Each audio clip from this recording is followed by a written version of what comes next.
Ubicada a 200 kilómetros de la ciudad de Santa Cruz, Bolivia, la comunidad Ibitipora es parte del territorio guaraní en el municipio de Charagua.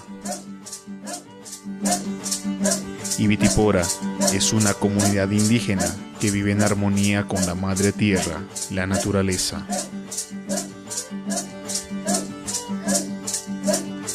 Es una sociedad con una cultura de hermandad y de bien común, donde el yo individualista no tiene sentido y donde el nosotros es el principio fundamental para el manejo de la vida.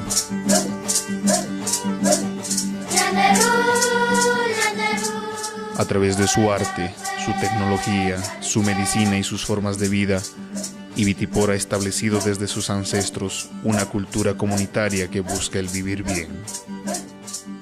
Ibitipora fue creada como comunidad hace 9 años por habitantes de Taputamí. Ante la falta de terrenos y el desabastecimiento para sus familias, buscaron nuevas tierras.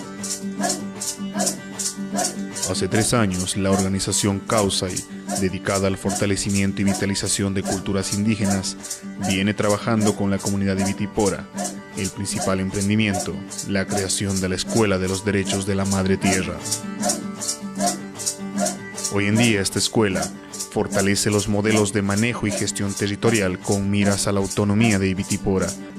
Recupera sistemas, principios y valores ancestrales para el manejo de la vida.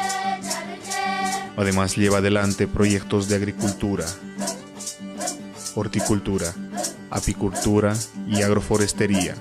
Todo ello para generar una economía productiva, respetuosa y armónica con la naturaleza. Ibitipora, una cultura con tradición de vida comunitaria, un pueblo con identidad y valores, una comunidad que genera nuevos modelos de sociedades comunitarias. Ibitipora, un ejemplo de vida para las culturas del mundo.